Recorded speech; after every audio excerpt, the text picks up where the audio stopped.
पूरा खाना ढक कर रखा है, खा ले, ठंडा हो जाएगा। हाय, मेरी तो कमर ही टूट गई। हर बसंतों का इंतजार करती रही और वो शाम तक नहीं आई। राम, सारे बर्तन मुझे मांजने पड़े। अरे हंसा, शर्मा जी आए थे अपनी बेटी की शादी का कार्ड लेकर। बड़े ही खुश लग रहे थे।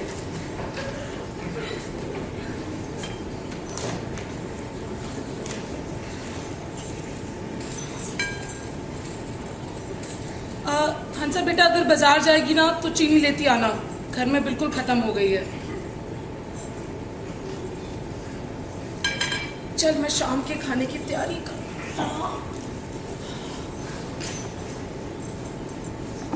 अरे हंसा, मैं तुझे बताना भूल गई, वो जो पीछे आंगन में आम का पेड़ था ना, अरे वही उसमें तो बचपन में खेला करती थी।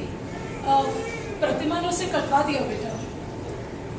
अब दीमक जो लग गई थी उसमें, भला सड़ा हुआ वृक्ष कौन अपने घर में रखता है?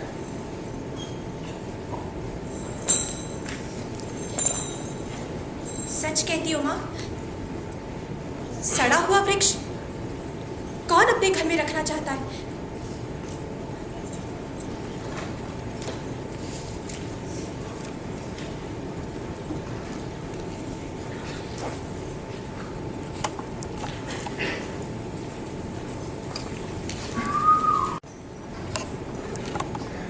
प्रिय रंजन, उस दिन जब तुमने कहा था कि तुम मेरा साथ चाहते हो, तो ऐसा लगा मानो कहीं कुछ टूटा हुआ जुड़ गया हो फिर से।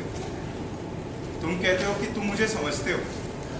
मैं भी मानती हूँ कि आज की तारीख में तुमसे ज्यादा मुझे कोई नहीं समझ सकता, पर तुमने जो समझा है।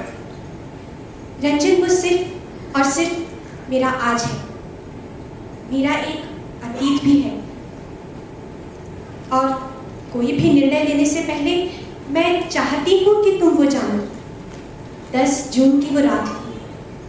मेरी सहेली आभा की शादी थी उस दिन। शादी से लौटते हुए काफी देर हो चुकी थी। मैं तेज कदमों से अपने घर की ओर बढ़ी जा रही थी कि अचानक बिजली चली गई। सुनसान सड़क, रात का सन्नाटा। इससे पहले कि मैं कुछ समझ पाती, मुझे किसी ने खींच दिया था अपनी ओर।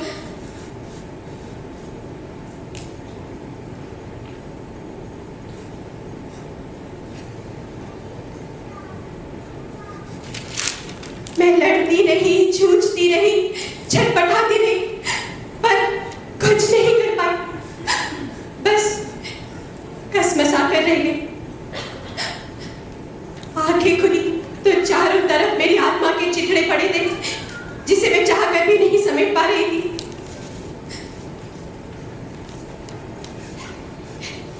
रंजन, मैं नहीं जानती कि तुम ये सब जानने के बाद भी मुझे अपनाना चाहोगे या नहीं, पर तुम्हारा जवाब चाहे जो भी हो।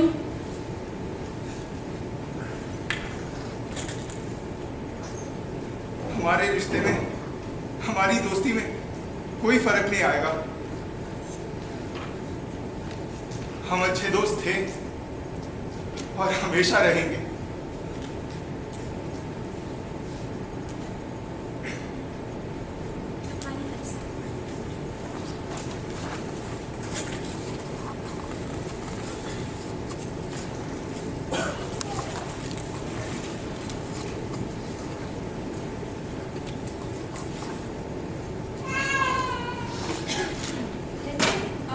ये फाइल स्टडी कर लो। मैंने देख ली है, आज ही आई है। तुम भी देख लेते तो बेहतर होता। हंसा, वो चिट्ठी जो तुमने। इट्स ओके रंजन, तुम्हारी जगह कोई और भी होता तो ऐसा ही करता। I understand. नहीं, वो बात नहीं है। मैं तुम्हें कुछ बताना चाहता हूँ। रंजन, कोई एक्सप्लेनेशन देने की जरूरत नहीं है। हम पहले भी अच्छे दोस्त थे, अभी भी रहेंगे।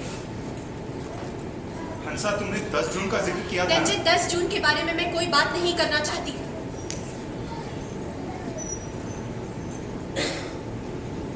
तुम जानती हो हंसा, मेरी जिंदगी में एक लड़की थी जिसे मैं बहुत प्यार करता था। हाँ, 10 जून, यही वो रात थी जब आभा की शादी थी। उसका पूरा घर रोशनी में नहाया हुआ था और मैं अंधेरी गलियों में भटक रहा था, नशे में, शराब के नशे में, बदले के नशे में, जुनून में, पागलपन में। मुझे नफरत हो गई थी आभा से, हर लड़की से। उसे कोई हक नहीं था कि वो मेरे साथ ऐसा कर सके, और अगर वो मेरे साथ ऐसा कर सकती थी तो मैं भी किसी के भी जिंदगी के साथ खेल सकता था। पता नहीं किस सुनसान अंधेरी गली में भटक रहा था मैं। उस पागलपन ने मुझे अंधा कर दिया था, और उस अंधेपन में मैंने किसी चलती लड़की को अपनी तरह खींच लिया। उस जुनून की आंधी में मैंने उसे टुकड़ा टुकड़ा बिखेर कर रोता बिलखता छोड़ आया।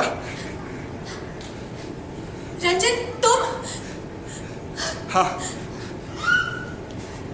मैं तुम्हारा अपराधी हूं हंसा।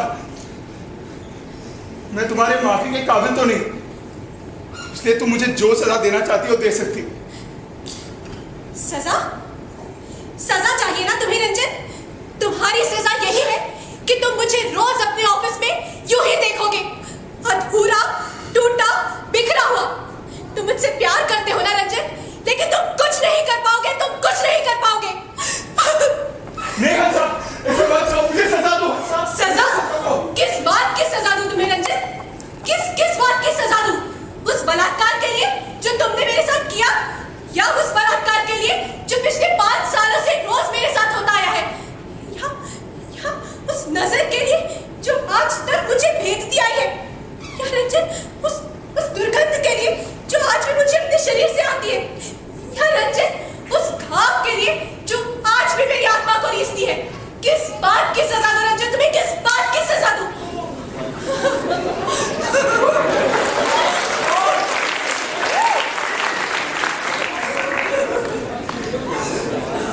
मुझे संभालो हंसा,